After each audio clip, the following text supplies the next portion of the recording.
Thanks for getting involved in the upcoming basketball game as a minor official. The role of the minor official is a very important part of the game for the players, referees, and fans. This video will help teach you the proper way to manage the score sheet.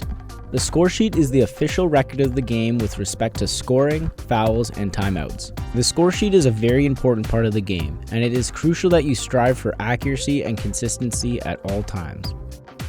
To get started, talk to the on-site gym supervisor, the home team coach, or a person in charge of the gym to get the proper equipment ready. You can help with this. You will need a small table with 2 or 3 chairs that can be placed on the sideline at center court between the players' benches. Find the score sheet and get your pens ready. On the back of the score sheet, there is a sample of what the completed score sheet should look like and the instructions that can assist you. Fill out the top portion of the score sheet. The top portion of the score sheet includes the team names, team colors, league or tournament name, division, game number, game time, gender, location, and date. Prior to the game beginning, ask each coach to complete the score sheet with full names and uniform numbers. Have the coach indicate which players are starting the game and who the team captain is. The team captain is indicated by writing a C next to the uniform number. It is important that you remove all distractions prior to the beginning of the game. This includes electronic devices and asking non-officials to leave the table.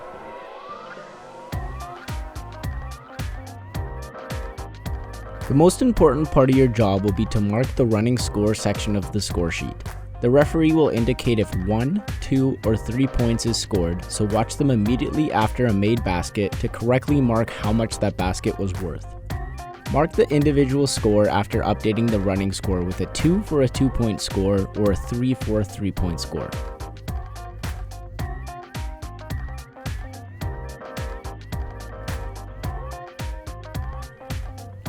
For each free throw, draw a circle next to the player's name and fill them in if the shot was successful. All free throws are worth 1 point each.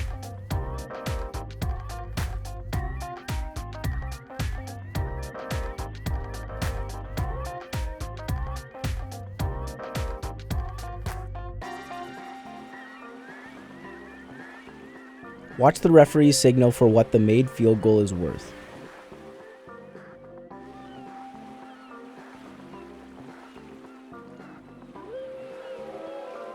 All personal, technical, and unsportsmanlike fouls will be reported by the referee to you directly. Make sure you pay attention and make eye contact with the referee when they are reporting the foul to you, and acknowledge you have the information. They will do this by indicating the player's team color and number to you. Once you have marked a personal foul against a player, mark the appropriate team fouls area. If an unsportsmanlike foul is called in the game, record each as a U in the player fouls column next to the corresponding player's number.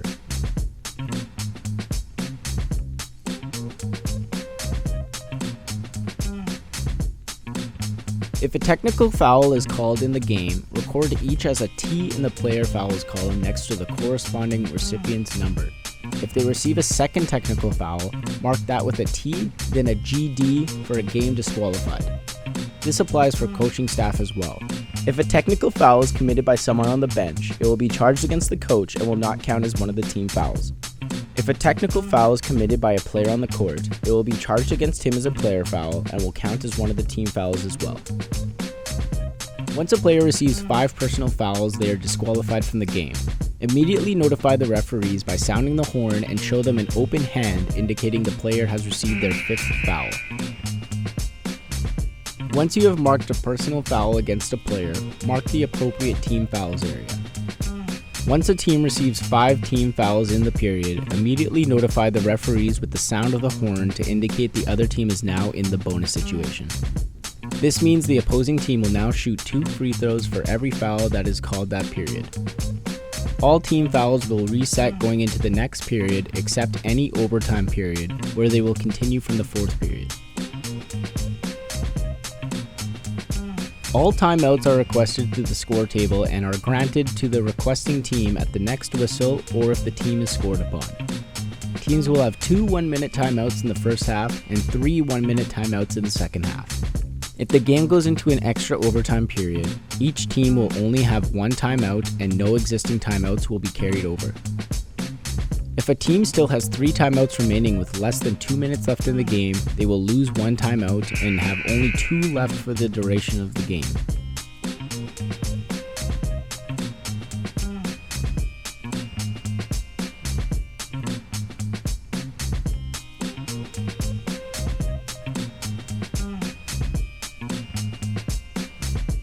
At the end of each period, indicate the running scores at the time with a backwards L, and the individual scores by drawing a long squiggle line down each period score box to prevent marking of later period stats in earlier columns.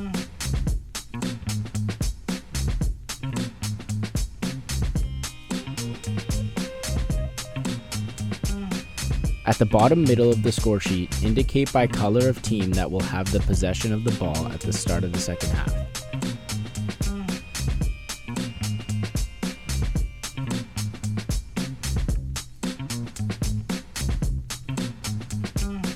At the end of the game, total all personal scores and write in winning team and the final score at the top of the score sheet.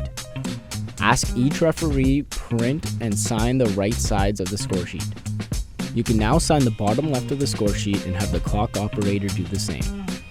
Give the yellow copy of the score sheet to the winning team and the pink copy of the score sheet to the losing team. The home team or the tournament host will keep the original white copy.